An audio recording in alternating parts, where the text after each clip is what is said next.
अंगुलिमाल और गौतम बुद्ध की कहानी, एक प्रेरणादायक और हृदय परिवर्तन की अद्भुत कथा। प्रस्तावना: ये कहानी सत्य घटना पर आधारित है जिसमें एक खूंखार डाकू का जीवन पूरी तरह से बदल जाता है। ये परिवर्तन किसी हथियार से नहीं, किसी युद्ध से नहीं, बल्कि शांति, करुणा और सत्य की अग्नि से होता है। ये कहानी है अंगुलिमाल और भगवान गौतम बुद्ध की। अध्याय 1: जन्म और बचपन। प्राचीन भारत में एक ब्राह्मण परिवार में अहिंसक नामक बालक का जन्म हुआ। बचपन से ही वह अत्यंत बुद्धिमान, तेजस्वी और वैदिक शास्त्रों में निपुण था। राजा ने उसे तक्षशिला विद्यापीठ में भेजा, जहां उसने शिक्षा में असाधारण सफलता पाई। परंतु उसका तेज देखकर उसके कुछ सहपाठी और शिक्षक जलने लगे। उन्होंने झूठे आरोप लगाकर गुरु के मन में उसके प्रति संदेह उत्पन्न कर दिया। अध्याय 2: धोखे से नरसंहार की राह पर। उसके गुरु ने एक दिन कहा, यदि तुम मुझे प्रसन्न करना चाहते हो तो मुझे एक विशेष गुरु दक्षिणा लाकर दो। तुम 1000 लोगों की उंगलियां काट कर लाओ। अहिंसक चौंका, परंतु गुरु के आदेश को परम सत्य मानकर जंगल में चला गया। वह राहगीरों की हत्या करता और उनकी एक एक उंगली काटकर माला में पिरोता। इस कारण उसका नाम पड़ गया अंगुलिमाल, उंगलियों की माला पहनने वाला। धीरे धीरे लोगों के दिलों में उसका नाम मात्र भय का कारण बन गया। अध्याय 3: बुद्ध की यात्रा। उस जंगल में एक दिन भगवान गौतम बुद्ध उस क्षेत्र से गुजरे जहां अंगुलिमाल छिपा हुआ था। लोगों ने उन्हें रोका, कहा, वहां मत जाए, वहां अंगुलिमाल नामक भयानक हत्यारा है। बुद्ध ने कहा, जिसे कुछ खोने का डर न हो उसे कोई क्या डरा सकता है। और वे अकेले उस जंगल में प्रवेश कर गए। अध्याय 4: आमना सामना। अंगुलिमाल ने देखा कि एक सन्यासी धीरे धीरे उसकी ओर चला आ रहा है। आश्चर्य हुआ, कोई मुझसे डरता क्यों नहीं। वह चिल्लाया, रुक जा, पर बुद्ध शांति से आगे बढ़ते रहे। अंगुलिमाल दौड़ा, परंतु चाहे जितना तेज भागे, बुद्ध उसे पास आते हुए ही लगे। थक हारकर वह चिल्लाया, तू कौन है? मैं तुझसे कह रहा हूँ रुक जा, फिर भी तू रुकता क्यों नहीं? बुद्ध मुस्कुराए और बोले, ग्रेटर देन, मैं रुक चुका हूँ अंगुलिमाल, तू रुक जा। ये वाक्य वज्र सा गिरा। अंगुलिमाल अचंभित होकर बोला, तू रुका है, ये कैसा झूठ है? बुद्ध बोले, मैं हिंसा, द्वेष, पाप और मोह से रुक गया हूँ, लेकिन तू अब भी हत्या कर रहा है, तृष्णा में दौड़ रहा है, तू कब रुकेगा? अध्याय 5: आत्मबोध। अंगुलिमाल के भीतर एक तूफान उठा। उसे पहली बार किसी ने मानव की तरह देखा, पशु की तरह नहीं। उसके हृदय में वर्षों से जमी कड़वाहट, छल और पाप एक क्षण में पिघल गए। वो बुद्ध के चरणों में गिर गया। कहा, मैंने पाप किए हैं, मैं शुद्ध नहीं हूँ, क्या मेरे जैसे को भी मोक्ष मिल सकता है? बुद्ध बोले, पाप पानी पर लिखे हुए अक्षर हैं, यदि तुम सच्चे हृदय से पश्चाताप करो तो उन्हें मिटने में क्षण नहीं लगता। अध्याय 6: परिवर्तित जीवन। अंगुलिमाल ने वहीं अपने हथियार फेंक दिए और बुद्ध के संग में भिक्षु बन गया। अब वह जो कभी जीवन छीनता था, वही अब जीवन बचाने लगा। उसने गांव गांव जाकर करुणा, सेवा और अहिंसा का उपदेश देना शुरू किया। हालांकि लोग उसे पहले नहीं मानते थे, पत्थर मारते थे, पर वह चुपचाप सहता रहा। बुद्ध ने कहा, तुम्हारे पुराने कर्मों का फल तुम्हें भोगना होगा, परंतु अब तुम नए कर्म कर रहे हो। अध्याय 7: मोक्ष की प्राप्ति। अंत में अंगुलिमाल पूर्ण रूप से आत्मज्ञान को प्राप्त कर अरहत बन गया। जब वह मरा तो लोग रोए नहीं, बल्कि बोले, ग्रेटर देन, एक हत्यारा नहीं मरा, एक महापुरुष मुक्त हुआ है। कोई भी इतना बुरा नहीं होता कि वह बदल न सके। करुणा और प्रेम सबसे बड़ा अस्त्र है। हमें अपने कर्मों को ही अपना भाग्य बनाना है। सच्चा गुरु वही है जो हृदय को बदल दे। अध्याय 8: गांव वालों का डर और बुद्ध का धैर्य। अंगुलिमाल अब एक शांत, विनीत भिक्षु था, पर गांव वाले उसे अब भी उसी नजर से देखते थे जैसे पहले एक हत्यारा। एक दिन जब वह गांव में भिक्षा मांगने गया तो एक महिला ने अपने बच्चे को पीछे खींच लिया और पत्थर फेंक दिया। अंगुलिमाल की आंखों में आंसू आ गए, लेकिन उसने कुछ नहीं कहा। वह बुद्ध के पास लौट आया और बोला, अंगुलिमाल, भानते, क्या मेरे पाप कभी धुल पाएंगे? क्या लोग कभी मुझे माफ करेंगे? बुद्ध, लोग तुम्हें माफ करें या न करें, तुम अपने मन को माफ कर दो। जब तक तुम स्वयं को क्षमा नहीं करोगे, संसार से क्षमा की आशा मत रखो। अध्याय 9: प्रसव पीड़ा में स्त्री और अंगुलिमाल की परीक्षा। एक दिन अंगुलिमाल ने देखा कि एक महिला प्रसव पीड़ा से कराह रही थी और कोई उसकी सहायता को तैयार नहीं था। गांव वालों ने कहा, तुम तो हत्यारे हो, तुम क्या मदद करोगे? वह दौड़कर बुद्ध के पास पहुंचा, भानते, क्या मैं उस स्त्री की सहायता कर सकता हूँ? बुद्ध, जाओ और उस स्त्री से कहो, यदि मैंने कभी किसी को जानबूझकर कष्ट नहीं पहुंचाया तो तुम्हारा शिशु सुरक्षित जन्म ले। अंगुलिमाल, भांते, मैंने तो जीवन भर हत्या की है, फिर ऐसा झूठ कैसे कहूँ? बुद्ध मुस्कुराए, तुम अब जो हो वह कहो, तुम अब निर्मल हो, ये सत्य है। अंगुलिमाल गया और उसी स्त्री से कहा, ग्रेटर देन बहन, यदि मैंने बुद्ध की शरण में आने के बाद कभी किसी को जानबूझकर कष्ट नहीं पहुंचाया हो, तो तुम्हारा बालक सुरक्षित हो। और तुरंत ही उस स्त्री को प्रसव में शांति मिली और एक स्वस्थ शिशु ने जन्म लिया। अध्याय 10। जब अंगुलिमाल को अपने पुराने पापों का सामना करना पड़ा। एक दिन एक वृद्धा रोती हुई उसके पास आए और बोली, तूने मेरे बेटे को मारा था, तू अब भिक्षु बनकर घूम रहा है, क्या तू सचमुच बदल गया है? अंगुलिमाल ने सिर झुका लिया और कहा, माँ, तुम्हारे बेटे का हत्यारा अब नहीं रहा, वह जो था वह अंधकार था, आज जो है वह प्रकाश की खोज में है। यदि तुम्हें शांति चाहिए तो मेरे परिवर्तन को देखो, बदले की नहीं। वृद्धा ने कहा, मेरा बेटा तो नहीं लौटा, लेकिन अगर तुम सचमुच बदल चुके हो तो मैं तुम्हें अपना बेटा मान लेती हूँ। अध्याय 11। अंतिम क्षण। अंगुलिमाल वृद्ध हो चला था। एक दिन ध्यान में बैठा तो उसकी आंखें भर आईं। उसने अपने मन में कहा, ग्रेटर देन, हे बुद्ध, आपने जिस पद पर चलना सिखाया उसी ने मुझे वह दिया जो मेरी आत्मा को चाहिए था, शांति, क्षमा और मुक्ति।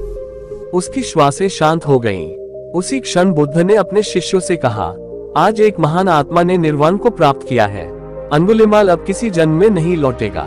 सच्चा परिवर्तन बाहर नहीं, भीतर होता है। कोई व्यक्ति पाप से मुक्त हो सकता है यदि वह उसे समझकर छोड़ दे। बुद्ध की करुणा केवल सच्चे हृदय वालों के लिए नहीं, बल्कि पापियों के लिए भी खुली है। अध्याय 12। आत्मा की पुकार। जब अंगुलिमाल भिक्षु बन चुका था, तब भी कभी कभी उसके भीतर पुराने दृश्य कौंध जाते, चीखें, खून, भय। वह आधी रात को उठ जाता और आत्मा कांप जाती। अंगुलिमाल ने बुद्ध से पूछा, भांते, मैं अब भी कभी कभी डर से भर जाता हूँ। मेरा हृदय चुपचाप रोता है, क्या मैं सचमुच मुक्त हो पाऊंगा? बुद्ध ने उत्तर दिया, ग्रेटर देन, अतीत की परछाइयां कभी कभी आती हैं, लेकिन यदि दीप जलता रहे तो वे छू नहीं पाती। प्रकाश को जलाए रखो बेटा, तुम अंधेरे से दूर आ चुके हो। अध्याय 13। जब अहंकार फिर से सिर उठाता है। एक बार एक नवयुवक भिक्षु ने अंगुलिमाल को देखकर कहा, तुम्हारा भूत तुम्हें कभी नहीं छोड़ेगा, हम तुम्हारे साथ नहीं बैठ सकते। पहली बार अंगुलिमाल का चेहरा लाल हो गया, वह भीतर से कांप गया, पुरानी आग जैसे जल उठी। पर तभी बुद्ध वहां आ पहुंचे। उन्होंने केवल एक पंक्ति कही, ग्रेटर देन, जब भीतर का तूफान उठे तो ध्यान की आंखें मूंद लेना, तूफान स्वयं चला जाएगा। अंगुलिमाल शांत हो गया। यह उसकी परीक्षा थी और इस बार उसने अपने क्रोध को मार दिया। अध्याय 14। शांति की पहली अनुभूति। एक दिन ध्यान करते करते अंगुलिमाल की आंखों से आंसू बह निकले। वह बोला, भांते, अब मैं लोगों की आंखों में भय नहीं देखता, बल्कि करुणा देखता हूँ। ये कैसा परिवर्तन है? बुद्ध मुस्कुराए और बोले, ग्रेटर देन, जब तुमने हृदय से रक्त हटाकर प्रेम को जगह दी, तभी से तुमने लोगों की आंखों में अपने ही प्रतिबिंब को देखना शुरू किया। अध्याय 15। अंगुलिमाल और एक डाकू की भेंट। एक दिन एक नया डाकू जंगल में आया जिसने अंगुलिमाल के पुराने किस्से सुने थे।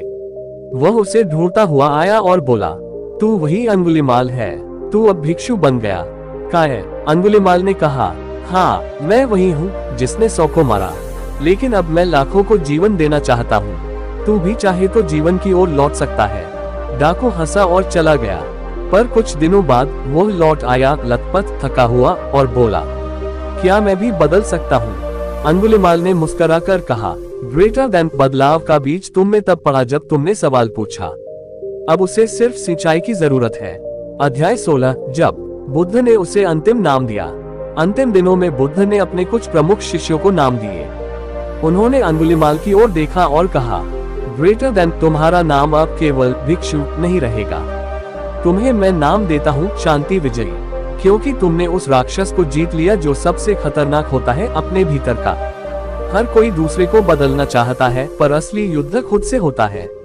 यदि अंगुलिमाल जैसा नरसंहारक परिवर्तित हो सकता है, तो हम अपने अहंकार, ईर्ष्या और क्रोध को क्यों नहीं छोड़ सकते? बुद्ध का मार्ग सजा हुआ नहीं होता, वह तपस्या और सत्य के कांटों से होकर जाता है, पर अंत में वही अमृत है। अध्याय 17। अंतिम बौद्ध उपदेश। अंगुलिमाल अब वृद्ध हो चला था। जीवन भर की साधना, सेवा, मौन और पश्चाताप ने उसे निर्मल कर दिया था। एक दिन कुछ शिष्य उसके पास आए और बोले, भांते अंगुलिमाल, आपने जो जीवन जिया वो हमसे अलग था। क्या आप हमें कोई अंतिम उपदेश देंगे? अंगुलिमाल ने शांत स्वर में कहा, ग्रेटर देन तुम्हारे भीतर जो हिंसा, द्वेष और मोह है, वही असली अंगुलिमाल है। जब तुम उसे जीत लोगे तब तुम भी एक भिक्षु नहीं, एक मुक्त आत्मा कहलाओगे। अध्याय 18। जब अंगुलिमाल की मृत्यु आए। वह सुबह बहुत शांत थी। अंगुलिमाल ध्यान में बैठे थे। एक पक्षी पास आकर गाने लगा। हवा में हल्की खुशबू थी। उसी क्षण उन्होंने आंखें खोली, आकाश की ओर देखा और कहा, भांते बुद्ध, आपने मुझे अंधेरे से उठाया और आकाश की ओर देखा सिखाया। अब मैं प्रकाश का अंश होकर जा रहा हूँ। श्वासें रुक गईं, पर चेहरे पर मुस्कान ठहर गई। अध्याय 19। बुद्ध का उत्तरदाता। जब गौतम बुद्ध को अंगुलिमाल के निर्वाण का समाचार मिला तो उनके कुछ शिष्य बोले, भांते, क्या अंगुलिमाल सचमुच मुक्त हो गए? बुद्ध मुस्कुराए और बोले, ग्रेटर देन, जो पाप की गहराइयों से तप की ऊंचाइयों तक पहुंचा, जो मनुष्य था पर आत्मा बन गया, वो मुक्त नहीं होगा तो कौन होगा?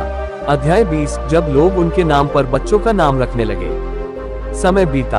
अब वही गांव जहां लोग अंगुलिमाल का नाम सुनते ही कांपते थे, वहां माता पिता अपने बच्चों का नाम अंगुली और माल रखने लगे। क्यों?